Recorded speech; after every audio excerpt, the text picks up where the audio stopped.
제니퍼님? 내가 제니퍼 맞아. 나 영어 좀 가르쳐줘. 근데 무슨 일이시죠? 모르겠어. 영어 가르치라는 거지. How are you? I'm fine, thank you. And you? Good. 백과사전이 영어로 뭐죠? 100 딕셔너리요. 근데 할머니는 영어 왜 배우시는 거예요? 이거 봤어? 뭐고? 할머니. Next, the testimony of Na Ukbon will commence. Now, Kabun, you're not a comfort woman. You have no right to testify.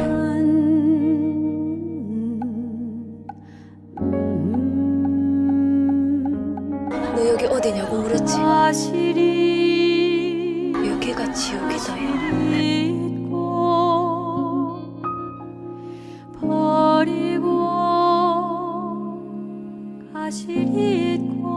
오마에라, 人間ではない。ただ公文のためだ。 Na Ukbon, will you testify? 엄마, 죽을 때까지 꼭 숨기고 살라고 했는데 이제 그 약속 못 지켜. Yes, I can speak. I am standing here today for those young girls. Their childhood was stolen away by the crimes of the Japanese army. We must remember those girls and the place that they lived secure. This of all of me. Please remember the history into which we were forced. This must be remembered. For such history must not be repeated again.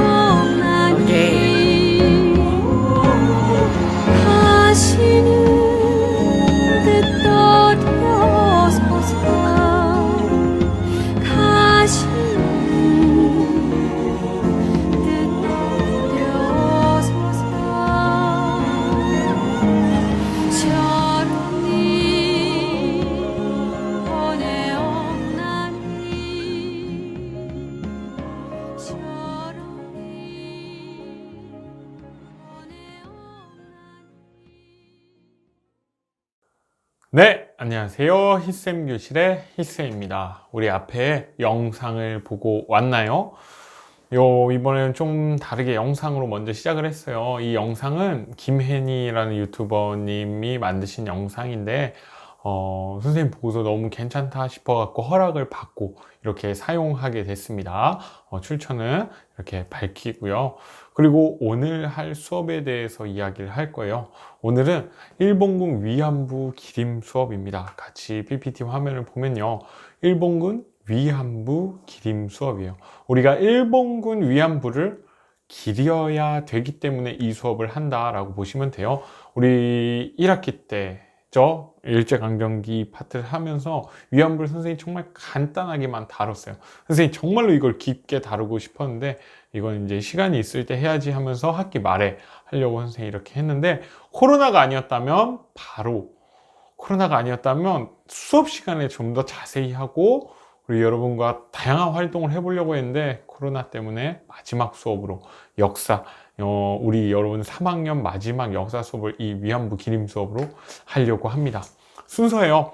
위안부라는 용어를 써야 할까라는 걸 선생님이 제일 먼저 갖고 왔고요. 그 다음에 일본군 위안부는 사실인지, 평화의 소녀상이 뭔지, 그럼 나는 무엇을 해야 하는지 순서로 한번 가보려고 합니다. 앞에 나왔던 영상은요, 이 I Can Speak라는 영화와 귀향이라는 영화를 짬뽕 해가지고 영상을 하고, 그 귀향에서 나왔던 이야기, 노래를 덧붙여서 김혜니라는 유튜버님께서 만드신 거예요. 그날의 기억이라고 제목을 잡아 주셨는데요. 위안부 수업은 선생님이 너무 가볍게 이야기할 수 없어요. 선생님 이 관련된 영화들이 정말 많죠. I Can Speak 정말 재밌게 봤어요. 선생님 위안부 이야기인지 전혀 모르고 영화관 가서 여자친구랑 같이 보다가 너무 앞에 재밌게 하다가 갑자기 이게 뭐지? 하면서 나올 때는 폭풍 오열하면서 나온 영화예요. 저는 위안부 관련된 영화만 보면 눈물이 끊이지가 않아요. 이 귀향도 봤을 때 너무 슬펐어요. 그리고 허스토리라는 이야기가 있죠. 관부 재판을 소재로 한 영화인데 역시 그것도 위안부 할머니들 이야기죠. 너무도 슬펐습니다. 그리고 눈길이라는 영화도 있어요. 정말 위안부 소재로 한 영화들이 많습니다. 나름 잘 만들어진 것들이 많아서 여러분들이 괜찮다면 시간이 되고 여유가 된다면 꼭 봤으면 하는 것들입니다. 그럼 우리 본격적으로 한번 들어가 볼 거예요. 첫 번째, 위안부라는 용어를 써야 할까입니다. 일본군 위안부인데 우리가 지금 기억해야 되는 건 따옴표를 붙여놨다라는 겁니다. 이게 의미가 있어요. 일단은 우리가 말하는 이 일본군 위안부가 무엇인지를 먼저 알아야겠죠. 그 정의입니다. 일본의 침략전쟁 당시에 일본 정부와 일본군에 의해 강제 동원되어서 일본군이 주둔하고 있던 지역에 설치한 위안소에서 지속적으로 성폭력을 당한 여성들을 의미한다라는 거예요. 이게 선생님 밑줄 쳐놨죠? 일본 정부와 일본군에 의해 강제 동원된 거. 그리고 위안소에서 지속적으로 성폭력을 당한 여성들을 일본군 땡땡이에요. 위안부입니다. 일본군 땡땡, 왜 컴마를 표시했는지를 조금 기억을 해야 되는데, 이 일본군 위안부라고 이렇게 만들어지게 되는, 이 지칭하게 된 용어가 어떻게 변했는지는요, 처음에 정신대라고 우리가 불렀어요. 정신대 할머니들, 정신대라는 거는 일본군에게 몸을 바친다라는 거예요. 몸을 내가 바쳐서 일을 하는 그런 부대를 이야기하는 건데, 정신대는 노동적인 근로정신대라고도 불렀어요. 그러니까 공장에 가서 일하는 분들과 그리고 성적으로 이렇게 위안부로 팔려가신 분들까지 다 포함되는 용어라고 보시면 되는데, 처음에 그런 용어를 썼다가 정신대 자발성에 의한 이야기들이 포함되어 있는 용어이기 때문에 이걸 쓰지 말자라고 하다가 종군 위안부라는 걸 사용했는데요. 이거 역시 자발성이 들어가요. 종군, 군대를 따라다니면서 하는 위안을 주는 사람들. 위안. 참 그렇죠. 정말로 남성 중심적인 사고에 박혀 있는 이야기들이에요. 일단은 군대를 따라다니면서 하는 위안부들이라고 이야기하는 거, 역시 이것도 자발성이 내포되어 있어요. 그래서 이 용어도 안 된다라고 하면서 우리나라에서는 일본군 위안부라고 이야기를 하고요. 세계적으로는 Sexual Slave for the Japanese Army라고 불러요. Sexual Slave, 성노예라는 겁니다. 정확한 표현이에요. 성노예였어요. 일본 군대에 의해서 성적인 노동, 성적으로 노예 생활을 했던 분들을 이야기합니다. 하지만 왜 우리나라는 성노예라고 표현하지 않고 위안부라고 이야기를 하냐? 피해자 중심적으로 사고해서 그렇습니다. 아직 위안부 할머니들이 살아계셔요. 아직 위안부 할머니들이 살아계신데 그분들에게 성노예셨어요? 성노예인가요?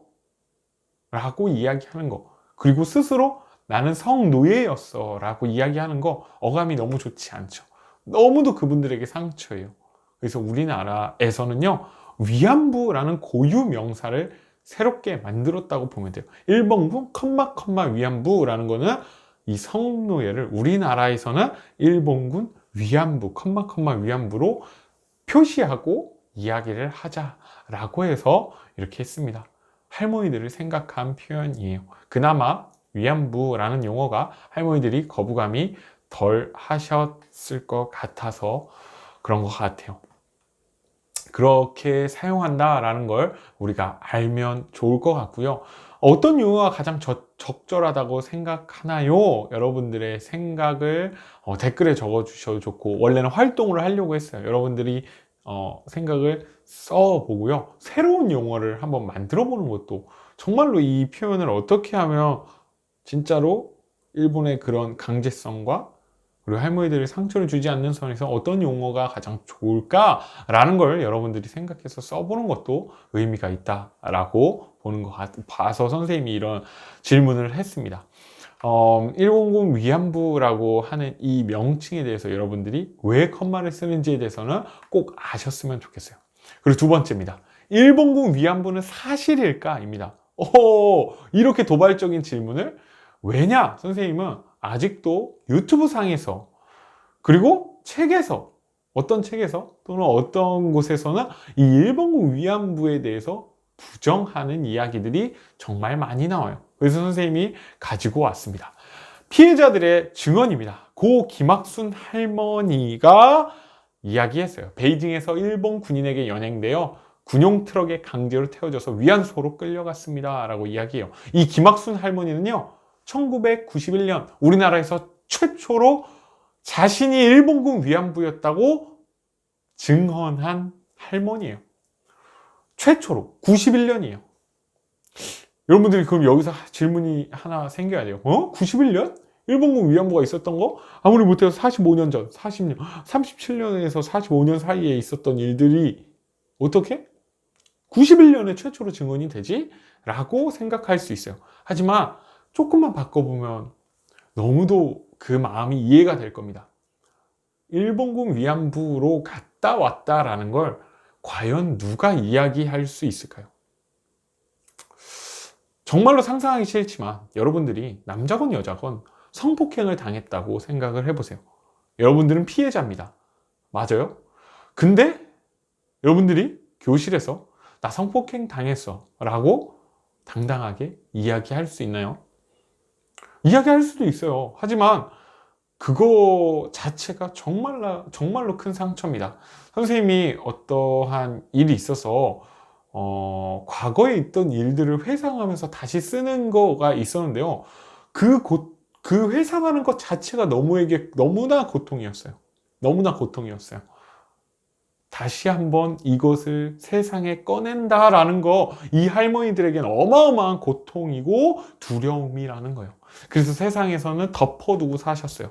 덮어두고 사셨는데요. 일본 애들이 그런 일이 없었다라고 하는 다양한 이야기들, 나 저 이상은 못 참겠다 하면서 김학순 할머니가 이야기하신 거예요. 최초의 증언. 너무도 용기 있는 증언이에요. 와, 선생님은 그 마음이 정말로 상상이 안 돼요. 어떻게 그걸 세상에 이야기하실 수 있을까? 정말 대단하시다. 그래서 우리가 대단하다고, 그리고 이렇게 기억을 하는 거다라고 보시면 돼요. 그게 김학순 할머니입니다. 유튜브에 김학순 할머니의 인터뷰 영상들이 올라와 있어요. 선생님 밑에 링크도 달아줄게요. 꼭 보시면 좋을 것 같습니다. 그리고 밑에 고 박영심 할머니입니다. 북한에서 사셨어요. 북한에서 사시고 북한에서 돌아가셨습니다.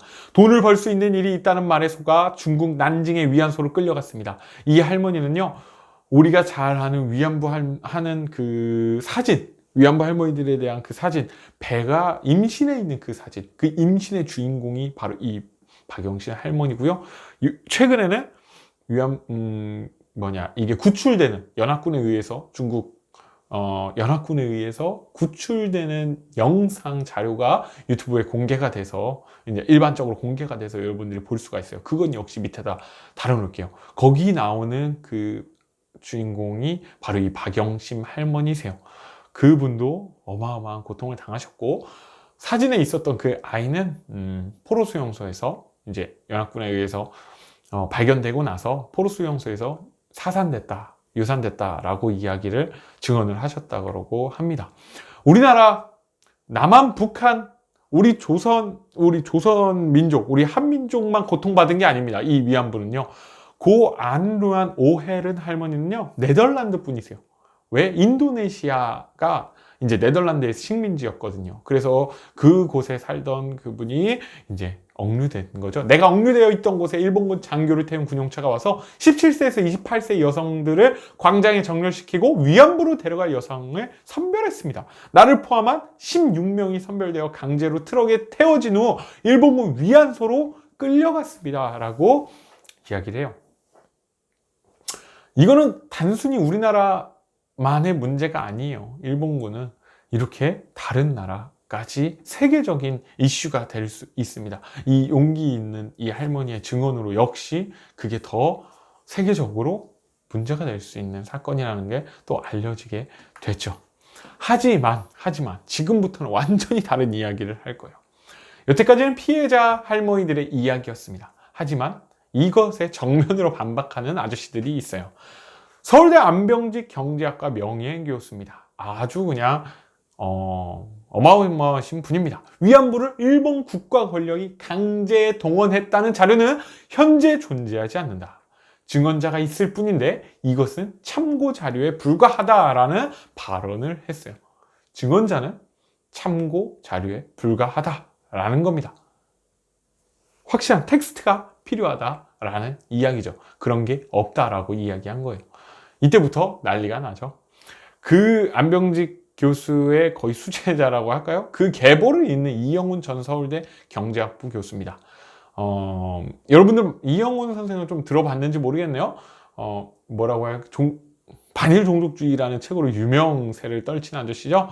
이 아저씨는 뭐라고 하냐? 그 책에서 선생님이 갖고 왔어요. 저는 위안부제를 일본군의 전쟁 범죄라는 인식에 동재하지 않습니다.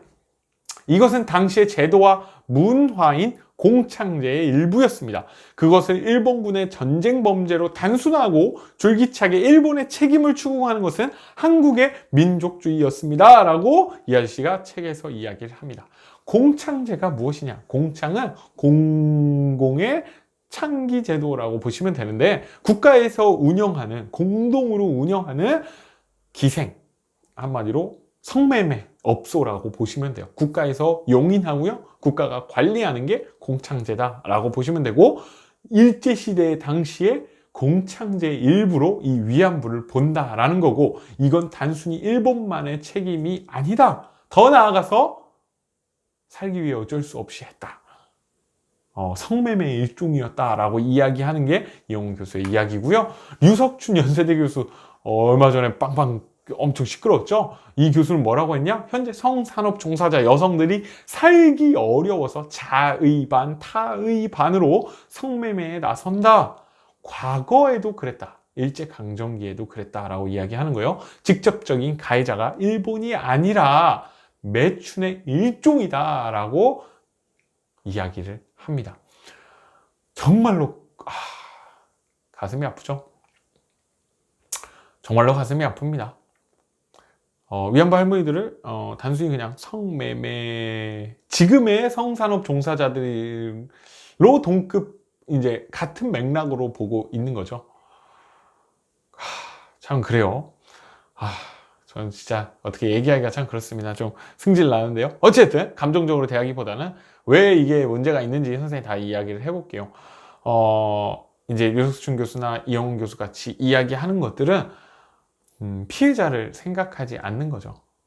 물론 선생님 이야기할게요. 당시에 공창제의 영향으로, 공창제의 일환으로 활용된 면이 있습니다. 분명히 기생, 몸을 팔던 분들이 위안부로 가서 희생당하신 분도 있습니다. 하지만 정말 많은 분들이 강제적으로 끌려갔어요. 여러분들이 상상하는 일본 순사가 가서 멱살 잡고 끌고 간다? 그런 것도 있을 수 있겠죠. 하지만 그렇게 하지 않았어도 사기를 쳐요. 많은 위안부 할머니들이 이야기를 해요. 야, 여기 가서 일 좀만 하면은, 공장에 가서 일 좀만 하면은 돈을 벌 수 있어 라는 한마디로 사기죠. 일자리를 구라를 치는 거예요. 공장에 가는 줄 알고 갔더니, 알고 봤더니 성매매하는, 아니 위안소였다. 전쟁터 한가운데 위안소였다라고 하는 이야기들이에요. 과연 그게 단순히 이렇게 이야기할 수 있을까라고 보입니다. 참 신기한 게 대부분 남자들이죠. 여자의 입장에서 과연 이걸 어떻게 보는지도 여러분들이 생각을 해봐야 돼요.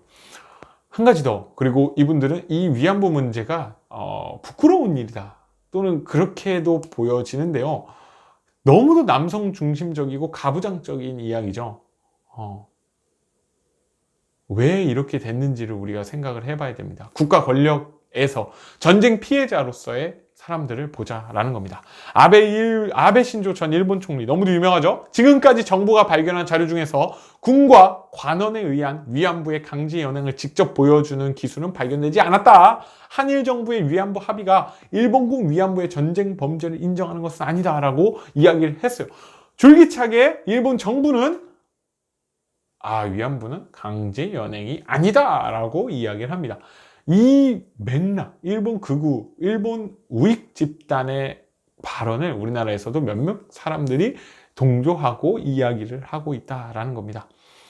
근데 여러분들, 팩트는요, 완전히 다른 주장을 하고 있잖아요. 어떤 주장이 과연 맞을까요? 여러분들이 유튜브에 쳐도 양극단의 이야기가 나옵니다. 양극단의 이야기가 나와요. 근데 선생님, 역사하는 사람의 입장에서, 그리고 이 관련 이슈에 대해서 공부한 사람의 입장으로서요, 너무도 가슴 아파요. 지금 반일종족주의나 저쪽 오른쪽 집단에서 위안부를 부정하는 집단의 이야기들은요, 다 반박이 되고 있어요. 아베 총리가 얘기했던 직접 연행 자료가 없다? 있습니다. 일본 정부가 공식적으로 인정한 자료들이 있어요. 자료들도 있고, 그걸 바탕으로 연구하시는 사람들이 있잖아요. 일본 내에서도 있고 우리나라에서도 있어요. 하지만 정부에서는 줄기차게 이야기하고 있지 않죠. 지금 정부에서 그렇다는 이야기예요. 과거 고노라는 총리는 고노다마를 했는데 일본군 위안부에 대한 사실을 인정하고 사과한 게 있어요. 일본군이 절대로 이거에 대해서 계속해서 부정했다? 그렇지 않아요. 사과한 면도 있어요. 사과했을 때도 있는데 지금은 그렇지 않고 있다라는 거죠. 그렇지 않고 있다라는 것이 문제입니다. 여러분들은 이 두 가지 주장이 있는데 어떻게 해야 될까? 선생님 항상 수업에서 얘기했어요. 한 가지 소문을 듣고 나서 어떻게 해야 되냐? 우리 이거에 대해서 객관적으로 그리고 비판적으로 판단하고 찾아볼 수 있어야 됩니다. 여러분들이 직접 이 주장에 대해서 한번 찾아보는 것도 정말 좋을 것 같아요. 그러면 여러분 나름대로 어느 정도 가치관이 있을 거예요. 혹시 나는 저쪽 위안부가 없었다는 것에 더 맞는 것 같아. 선생님한테 꼭 연락 주세요. 선생님이 왜 그런지 더 자세히 이야기해 줄 수 있습니다. 시간 관계상 여기까지 이야기하고요. 이제 평화의 소녀상에 대해서 이야기할 겁니다. 평화의 소녀상은요, 전국에 정말 많이 설치되었어요. 여러분들, 지금 우리가 있는 홍성 지역에도요, 홍주성에 가면 그 앞에 명동 그 상점 가는데 위안부 소녀상이 있어요. 이 평화의 소녀상이 있습니다. 우리 예산 친구들도 예산 군청 앞에 이제 소녀상이 있죠. 그 광장에 당진에도 있고 서산에도 있고 천안에도 있습니다. 이 주변에 다 있어요. 이게 뭐냐? 그냥 지나치기보다는 그 의미를 알면 좋을 것 같아서 선생님이 갖고 왔어요. 위안부 이 평화의 소녀상은요, 여러 가지 의미들을 내포하고 있는데 거칠게 잘린 머리카락입니다. 머리카락이 가위로 딱딱 끊긴 게 아니에요. 부모와 고향으로부터 강제로 단절된 것을 상징하고 머리가 뜯긴 거, 이런 것도 이야기를 하더라고요. 그리고 어깨 위에 작은 새, 이제 자유와 평안을 상징하는 거, 할머니들과 현재 우리를 이어주는 연결고리로서 이야기를 하고요. 꽉 찐 주먹, 일본 정부의 진심 어린 사과를 받아내겠다는 의지의 표현으로 이야기했고, 우리들이 앉는 의자들이 있어요. 그리고 맨발과 발꿈치가 들려 있습니다. 도망가지 못하도록 신발을 빼앗겼고요. 고향에 돌아와도 편히 정착하지 못하는 할머니들의 서름입니다. 이 뒤에도 있어요. 밑에 보면은 그림자가 있어요. 할머니 형상의 그림자가 있고요. 그 안에 하얀 나비가 있습니다. 너무 여러 가지 이야기들을 담고 있어요. 선생님이 이야기하면서 조금 울컥한데, 이 평화의 소녀상을 보면서 소녀의 이미지와 할머니의 이미지를 이제 같이 놨잖아요. 여러분들 나이 때 갔어요. 여러분들보다 더 어린 나이 때 가기도 하고요. 15살, 14살에 가신 분들도 있고요. 그때 가서요, 성적으로 그렇게 당했다라는 거, 말 그대로 순결을 뺏겼다, 아니 폭력을 당했다, 상상할 수 있어요? 전 남자잖아요. 여자로서의 그 고통, 상상은 어느 정도 되는데 100% 공감은 못 하겠죠. 미쳐버릴 것 같아요. 그걸 하고서 그런 일을 당하고 다시 고향에 왔을 때 과연 누구한테 이야기할 수 있을까요? 과연 누구한테요? 그 당시의 분위기를 생각해 봅시다. 과연 누가 그걸 맞이해 줬을까요? 따뜻하게 안아줬을까요? 가족들도 쉬쉬하지 않았을까요? 그런 사회였어요. 그런 사회인데 지금 사회는 많이 변화됐죠. 그것이 너무 감사해요. 그렇기 때문에 우리가 할머니들이 기억해야 되고요. 이 사건에 대해서, 이 전쟁 범죄에 대해서 우리가 기억을 해야 되는 겁니다. 단순히 일본을 때리자, 일본과 싸우자, 일본 나쁜 놈이 아니에요. 절대로 그걸로 접근해서는 안 됩니다. 일본군 위안부 문제는요, 일본 개땡땡이 아니에요. 일본 개땡땡이 아닙니다. 어떤 나라였든 그런 환경에서 이런 일을 할 수도 있어요. 중요한 건 우리가 인권으로서 다시는 이런 일이 일어나지 않게끔 기억을 해야 한다라는 겁니다. 우리나라뿐만 아니라요, 전 세계의 사람들이 이걸 기억해야 한다는 겁니다. 그렇다면 일본은 왜 평화의 소녀상이 이렇게 민감할까? 평화의 소녀상이 일본 대사관 앞에 처음 세워졌을 때 난리가 났습니다. 이거 치우라고요. 그리고 일본군 위안부 합의가 있었죠. 우리나라와 15년도였나요? 그때도 그 조건이 이건 없애는 거였어요. 그리고 얼마 전에 베를린에 독일의 이 소녀상이 들어선다고 했을 때 일본 정부에서 압박을 넣어서 이걸 취소시켰죠. 하지만 전 세계 여러 사람들과 우리나라 교민들과 이 위안부 운동하시는 분들이 이거 말도 안 되는 일이라고 다시 해서 다행히도 베를린 의회에서 오케이 해가지고 평화의 소녀상이 세워질 수 있게 됐어요. 왜 일본은 이거에 대해서 이렇게 민감할까요? 여러분들 한번 생각해 보세요. 왜 그렇게 민감할까요? 이걸 왜 부정하려고 할까요? 일본의 특성에 대해서 좀 알아야 돼요. 이건 정말 간단하게 이야기할 수 없습니다. 지금 선생님이 얘기하는 건 일본을 미워하라는 이야기가 아닙니다. 일본은 왜 그럴까를 생각을 해봐야 돼요. 그럼 우리는 어떻게 대응해야 할까? 우리가 감정적으로 대응해야 될까요? 아닙니다. 아니에요. 이 부분에 대해서 우리는 정확하게 알고 있어야 되고요. 세계에 알려야 되고요. 심지어 일본 사람에게도 알려야 합니다. 일본 정부와 일본 일반 사람들은 역시 다릅니다. 달라요. 그걸 기억을 하셔야 됩니다. 그럼 마지막이요. 나는 무엇을 해야 할까? 내가 일본군 위안부 문제를 위해 할 수 있는 일이 있을까요? 댓글로 적어보고 실천해 봅시다. 여러분들이 진짜로 뭘 할 수 있을까요? 내가 일본군 위안부 문제를 위해 뭘 할 수 있을까요? 선생님은 선생님으로서 여러분들에게 계속해서 교육을 하는 게 일단 가장 첫 번째 일이라고 생각을 해요. 선생님 아직 수요 집회를 한 번도 못 가봤어요. 너무도 창피한데. 다시 없을 수도 있잖아요. 어떻게 보면 코로나 때문에 더 힘들고요. 위안부 할머니들이 이제 몇 분 남아 계시지도 않고요. 너무도 가슴 아픈 일들이 있는데 그런 집회에 나가보는 것도 여러분들 할 일이고요. 관련 문제들을 찾아보고 알고 있는 것도 할 수 있는 일이고요.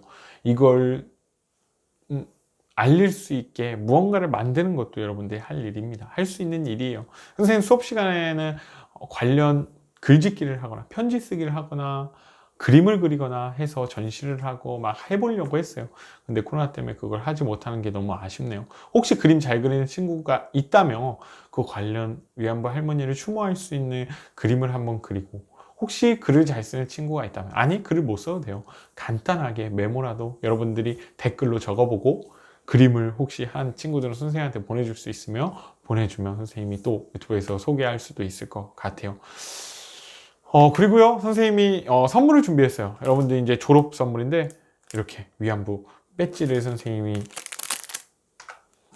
위안부 배지를 여러 가지를 샀어요. 그래서 우리 전교생, 우리 3학년 친구들에게 졸업 선물로 주려고 다양한 것들을 샀거든요. 그럼 여러분들 랜덤으로 나갑니다. 바꾸서 난 이거보다 저게 더 좋으면 친구들이랑 바꾸는 건 가능한데 선생님 뭐 더 이렇게 해줄 수는 없을 것 같아요. 위안부뿐만 아니라 강제징용 배지도 있어요. 강제징용 물론 이 문구, 이 배고파요, 뭐 어머니 보고 싶어, 이거는 정말로 강제징용 당하신 분들이 쓰신 건 아니에요. 이거 팩트 자체는 문제가 있는데 60년대 영화를 찍기 위해 벽에다 했던 거가 이제 사진으로 남아 있어서 이게 강제징용과 관련돼서 엄청 유명하게 알려져서 그런데 이거 자체는 아니지만 이거에 갖는 의미가 있으니까 또 여러 가지가 우리가 보면 좋을 것 같습니다. 위안부 문제에 대해서는요, 여러분들이 절대로 잊지 않았으면 좋겠어요. 유튜브에 정말로 다양한 이야기들이 있습니다. 꼭 찾아보세요. 그리고 선생님 밑에 더보기에 여러 가지 관련 링크들을 넣어줄 거예요. 꼭 보면 좋은 것들이니까 시간 나면 하나씩 보시면 좋을 것 같고요. 우리가 이거에 대해서 어떻게 기억해야 될지 생각해 보면 좋을 것 같아요. 그리고 요즘 위안부 할머니 관련해서 또 정의연 관련해서 시끌시끌 하잖아요.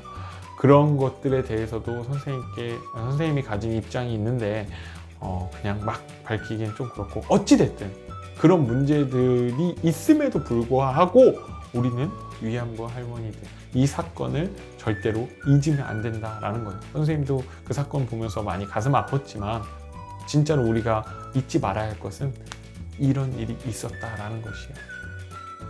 이런 일이 있었기 때문에 이 사건을 알리는데 우리가 무감각해지면 안 된다라고 이야기를 해주고 싶습니다. 혹시 궁금한 거 있으면요, 언제든지 댓글로 남겨주세요. 선생님이 성심성의껏 대답을 해드리도록 할게요. 어느덧 시간을 꽤 많이 흘렀네요.